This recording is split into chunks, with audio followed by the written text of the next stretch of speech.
Hello మామ, నమస్తే. నిన్ననే గుంత తీశారు. నల్ల పైపుల కోసం గుంత తీశారు. అది నిన్ననే పూడ్చారు. ఒక రోజు కూడా అవ్వకముందే అదే ఏరియా నుంచి లారీ పోవడంతో అక్కడ కొంచెం తడిగా కూడా ఉండడంతో ఆ లోడ్ లారీ అనేది పూర్తిగా వన్ సైడ్గా దిగబడిపోయింది. అటు రైట్ సైడ్ ఉన్న బ్యాక్ టైర్లు పూర్తిగా అందులోకి దిగబడిపోయాయి. దాంతో లారీ ఎటు కదలలేని పరిస్థితి. ఎంతసేపు చూసినా ఎంతసేపు ట్రై చేసిన డ్రైవరు దాని నుంచి బయటికి లాగలేకపోయాడు. దీంతో వెంటనే దగ్గరలో ఉన్న జేసీబీని పిలిపించి ఆ జేసీబీ తీసుకొని దాన్ని లాగాలని ప్రయత్నించారు. ఎంత లాగినప్పటికీ, ఎంత తోసినప్పటికీ జేసీబీ కూడా చాలా వరకు అయితే కాలేకపోయింది. దాంతో వాళ్ళు దాని లోపల ఉన్న లోడ్ను కొంచెం వరకు తీయాలని నిర్ణయించుకొని లోపలున్న కంకర ఏదైతే ఉందో దాన్ని కొంచెంగా కిందికి పోసి ఒక ట్రాక్టర్ తీసుకొని వచ్చి ట్రాక్టర్లో పోసి వేరే ప్రాంతానికి తరలించే ప్రయత్నం అయితే చేస్తున్నారు. ట్రాఫిక్ జామ్ కూడా బాగా ఏర్పడింది. ముఖ్యంగా ఎక్కువ వాహనాలు తిరిగే ప్రదేశం అయ్యేసరికి అలా వెహికల్స్కి అంతరాయం కూడా కలుగుతూ ఉంది. ట్రాక్టరు ఆల్రెడీ వచ్చేసి ట్రాక్టర్లో కూడా పోస్తున్నారు. దానివల్ల లోడ్ అనేది తక్కువయ్యి జేసీబీ అనేది నెడితే ఈజీగా ముందుకు పోతుందనే ఉద్దేశంతోనే ఆ లారీలో ఉంది ఆ లోడ్ కొంచెంగా దిగే ప్రయత్నం అయితే చేస్తున్నారు.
మామూలుగా ఇరకలేకపోయి ఆ జేసీబీ డ్రైవర్ అయితే ఎంతగానో కష్టపడతాడో అసలే అర్థం కాదు. ఫుల్ ట్రై చేస్తున్నాడు, సాయశక్తిలా ట్రై చేస్తున్నప్పటికీ అది ఆ లారీ అనేది ఇంత కూడా కదలట్లేదు. అసలే ఎంత లోడు కిందికి దించినా సరే అది ఇంత కూడా కదలట్లేదు. బాగా ట్రై చేస్తున్నాడు జేసీబీ డ్రైవర్. ఆల్రెడీ సగం లోడ్ పూర్తిగా దించేసినప్పటికీ ఇంత కూడా లారీ మూవ్ కావట్లేదు. ఎంత ట్రై చేశాడు.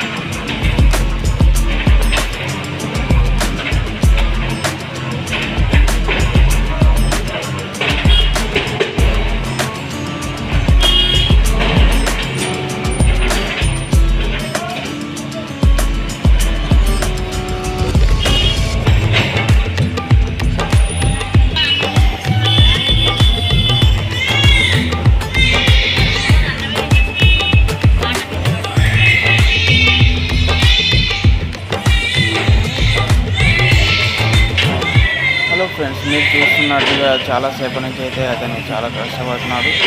బయటికి వెళ్ళే సమయం కూడా వచ్చింది. చాలా బయటికి చాలా పుష్ చేస్తున్నారు, చాలా పుష్ చేస్తున్నారు. చూడండి బయటికి వెళ్ళిపోయింది, బయటికి అయితే వెళ్ళిపోయింది ఫైనల్గా ఫ్రెండ్స్. చాలా పెద్దగా